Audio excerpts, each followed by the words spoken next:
পাবনাতে best kacchi বললেই কিন্তু নাম চলে আসে কাচ্চি ভাইয়ার। তাই এবার বন্ধুদের সাথে করে নিয়ে চলে গিয়েছিলাম পাবনার বেস্ট কাচ্চি ট্রাই করার জন্য। কাচ্চিটা কেমন ছিল এবং এর প্রাইস কেমন তা নিয়ে থাকছে আজকের ভিডিও।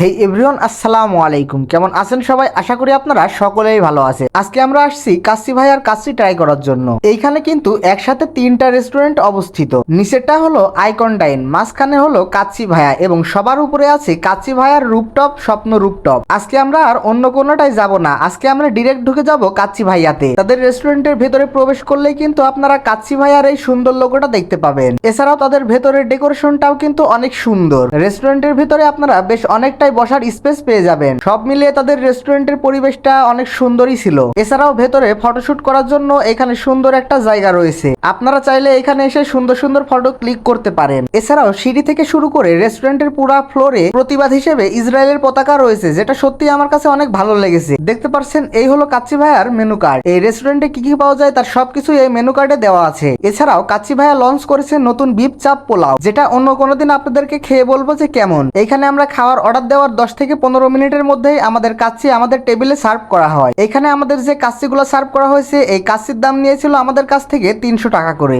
এখানে ছিল 2 পিস আলু এবং 2 পিস মাটনের পিস। এখানে যে মাটনের পিস দেওয়া হয়েছিল, মাটনের পিস তুলনামূলক বড়ই ছিল। এছাড়াও মাটনটা কিন্তু অনেক নরম ছিল। এবার আসি এই কাচ্চি ভাইয়ার কাচ্চির টেস্টের কথায়। আমার কাছে এই কাচ্চির টেস্ট বেশ ভালোই লেগেছে। তবে কাচ্চির সাথে যে আলু দেওয়া হয়েছিল সেই আলুগুলা কিন্তু শক্ত শক্ত লেগেছে। তাছাড়া সবকিছু মোটামুটি ঠিকঠাকই ছিল। আর একটা কথা বলে রাখা ভালো, এখানে যে 2 পিস মাংস দিবে তার ভিতরে একটা সলিড মাংসের পিস পাবেন এবং একটাতে হাড্ডিওয়ালা মাংস পাবেন। আর এইখানে এই 300 টাকার কাচ্চি কিন্তু একজনের পক্ষে খাওয়া কিন্তু একটু কষ্টসাধ্যই হয়ে যায়। তবে আমার মতো ভোজন প্রিয় মানুষ হলে এটা আপনার কাছে কিছুই না। এখানে মোটামুটি আমাদের সবার খাওয়াই শেষ। আমরা এই একজনের জন্যই বসে আছি। সেই একটা হাড্ডি নিয়ে কখন থেকে শুধু সেটাই চলেছে। ওর হাড্ডি চাটার স্টাইল দেখে আমরা সবাই অনেক হাসাহাসি করতেছিলাম। তো এই ছিল আজকে ছোট্ট ভিডিও কেমন লাগলো অবশ্যই কমেন্ট করে জানাবেন। আজকের মতো এই পর্যন্তই। সবাই ভালো থাকবেন, সুস্থ থাকবেন। আল্লাহ হাফেজ।